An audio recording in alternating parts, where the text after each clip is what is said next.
Alright, so welcome back. Now, for the first time in about 7 months, I am actually uploading twice in one day. And today, I'm going to be doing my first video in the solo and multiplayer events era of the game. Now, last year on F1 23, I was here a lot. I was doing scenarios, I was doing the F1 replays, I was doing pro challenges, and then they got a bit repetitive because they kept releasing the same ones. However, this is obviously a different game. It's a brand new game, and we have our first event, and that is going to be the Fernando Alonso Silverstone 2011 flashback. The description reads, with only a handful of laps remaining at the Formula 1 Qatar Airways British Grand Prix 2024, Fernando Alonso finds himself leading the pack. However, the charging Red Bulls are closing in, and fast. Can he hold them off and secure a sensational victory? So, this is going to be a lot about defending and consistency. Two things I'm not very good at, but we're going to try it anyway and see how it goes. Right, and here we go then. So, Max Verstappen is 2.5 seconds behind me, Sergio Perez 4.4, and I need to race for about 5 or 6 laps, keeping those Red Bulls behind me. Okay. Now I'm going to assume that these work similar to scenarios, meaning you do want to keep flashbacks and crashing to a minimum, as that will get you more points. Also, just not using assists as well, that will score you more points. I didn't actually look at what the rewards were, so I'm not too sure if there's even anything, to get, but this is still cool anyway. Now here we have Oscar Piastri, who is actually lapped at the moment. He is a whole lap down. I don't know what's going on. He's having a bit of a stinker in Silverstone.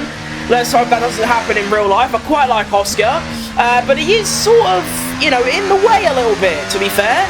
And he's quite quick, I'm not going to lie.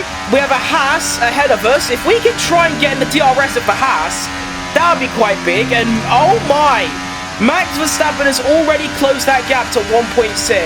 Okay, so I am going to miss out on DRS, and I believe this Haas is actually now going to get out my way, which sort of ruins everything I'd planned. But actually, no, they're not. Move! Get out of the way! Move! Thank you! Okay. 1.9 to Verstappen. It seems like Oscar Piastri is getting in his way a little bit. Keep that up, Oscar. We like that from you. Sergio Perez flying along nicely as well, which is quite a rare thing to see these days. Has the fastest lap of the race, only about a second away from his teammate. And even the Haas, I don't know which Haas this is, it might be Magnussen. I can't even, get out of DRS range from him. I'm really slow. Right, hopefully this Haas can't get me with DRS. That'll be a bit embarrassing, getting unlapped by a Haas. And hopefully they'll block Verstappen a little bit as well. That's always handy. 1.5 as we approach the final couple of corners. Who's this? It's the other Haas having a huge lockup. They are going to have to get out my way. Please move. Thank you very much. Max Verstappen sets the fastest lap of the race. That is not what you want to see, really. That is a problem. It's such a shame that this game is so horrible. I've already had to use about 5 flashbacks that I've cut out with the recording. This game is so horrendous with its handling. I could barely go around a corner on any setup. I think I've explained this before. It doesn't matter what setup I use, what car I use, or what track I use. I get oversteer. It's really bad. And here's Verstappen. 3/10 behind me now. I say 3/10. He's right there. He's going for it. He thinks it's 21 Silverstone. Yeah, we ain't doing that today, mate. Sorry. Now, he is probably going to get past for free down the Hanger Straight. At least I think it's the Hanger Straight. I have got a lot of DRS to use, though. Let's dump it. Go on. Dun dun dun dun dun dun dun dun dun dun dun dun dun dun. Oh yeah, nowhere near Verstappen. You are mid. Please don't oversteer. Please don't oversteer. Please. Yes. No oversteer. Yippee. Penultimate lap of the race has started. Let's have it. Keeping this bastard behind me, Max Verstappen. Checo Perez losing a lot of time all of a sudden. He's now 3 seconds away. He's just gone. Documentary coming out on July 31st. We will be there on Disney+.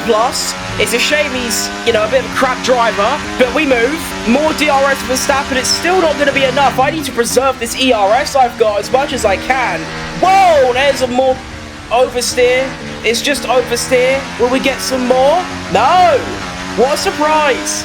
Now, is he feeling like it's 2021 all over again? He thought about it. You saw him do that little jig to the right. He was thinking about it, honestly. That might not be such a bad thing, because then I get DRS through here. But I should be okay, I reckon. We have a yellow flag somewhere on the horizon. What's it going to be? It's going to be the Ferrari. One of the Ferraris having a bit of an engine failure, you could say. We're just going to completely ignore the double yellows and just keep on driving at full speed. We don't care about the rules here at F124. I'm still trying to figure out why Piastri, Norris, and the Ferraris are all lapped, but great. I mean, I know, like, Red Bull might be slightly ahead of the competition right now, but I don't think they're a whole lap ahead, do you know what I mean? Anyway, final lap of this race. Can we win it for Fernando Alonso? First off, we have to defend through this first DRS zone of 2. I should only have to use hot lap ERS. I will have that inside. Oh no.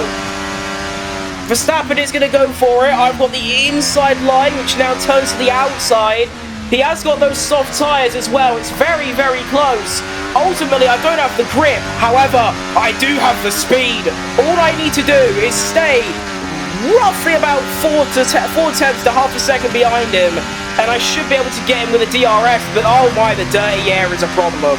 And here we go, through Maggots and Beckett's, do a slight lift through here. We're going to heavily brake through here, on the curbs a little bit. That's a lot of distance to cover. Come on, car, you can do this.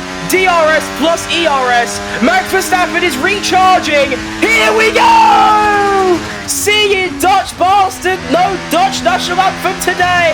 Oh, wait, it's not over yet. Okay, yes, it is. And now we enter the final sector. Let's just try and not have oversteer and spin.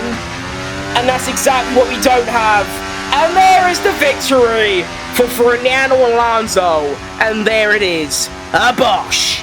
And there he is at 41 years old.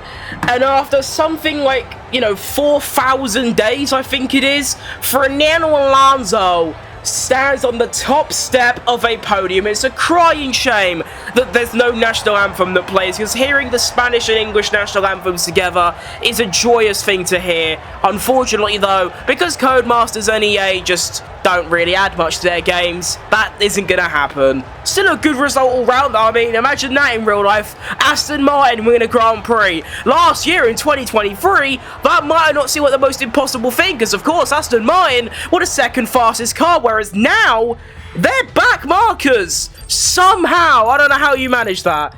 The opposite of McLaren, you could say. But anyway, there's the finishing order. New word. In between 3 and 4.